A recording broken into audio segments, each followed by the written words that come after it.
किसी ने क्या खूब कहा है कि छतों के दिए कब के बुझ गए होते हैं, कोई तो है जो उन हवाओं के पर उतर रहा है।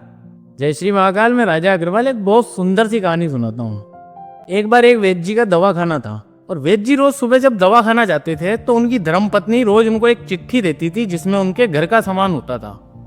वैद्य जी उस चिट्ठी को लेकर दवाखाने जाते और वहां जाते ही उस चिट्ठी का हिसाब जोड़ते थे और जितना भी रुपया होता था वो उतना ही मरीजों से लेते थे।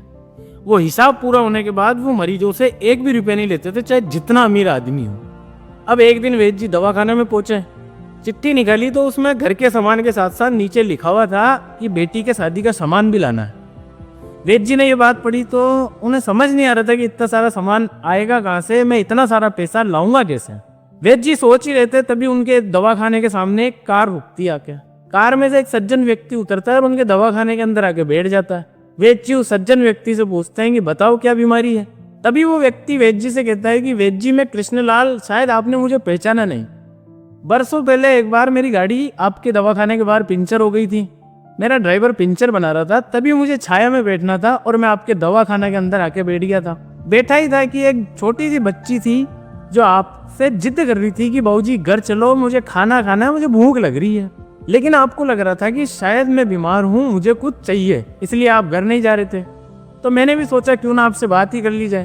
तो मेरे संतान नहीं हो रही थी, मैंने आपको बताया, बातें चल ही रही थी कि आपने मुझे एक छोटी सी पुड़िया बनाकर दी और जब मैंने इसके पैसे देने चाहे आपको तो आपने मना कर दिया। मैंने बहुत जिद करी लेकिन आपने मना कर दिया। तभी एक आदमी वहाँ आता है और उसने मुझे बताया कि आज का वैद्य जी का हिसाब पूरा हो गया है और अब वो पैसे नहीं लेंगे।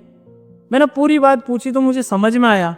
मैं दवाई लेके घर गया, मैंने ये सारी बात अपनी पत्नी को बताई। तभी मेरी पत्नी ने कहा कि आज आपकी मुलाकात ऊपर वाले के भेजे हुए बंदे से हुई है। वो कितने महान आदमी हैं जो रोज ऐसा कार्य करते हैं। फिर हमने आपकी दी हुई दवाई ली और आज मेरे घर में 2 बच्चे खेल रहे हैं।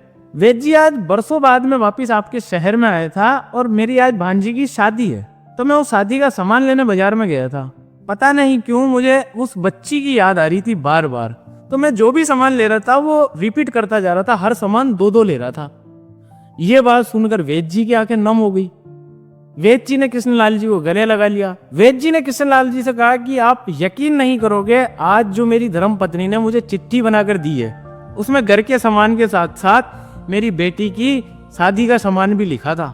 छोटी सी कहानी हमें बताती है कि ऊपर वाला हर वक्त हमारे साथ होता है, बस थोड़ा सा इंतजार करना होता है। और यकीन करिए, अगर आपने अच्छा किया है तो आपके साथ जरूर अच्छा होगा, लेकिन अगर आपने बुरा किया है तो फिर रिजल्ट आप सबको पता है।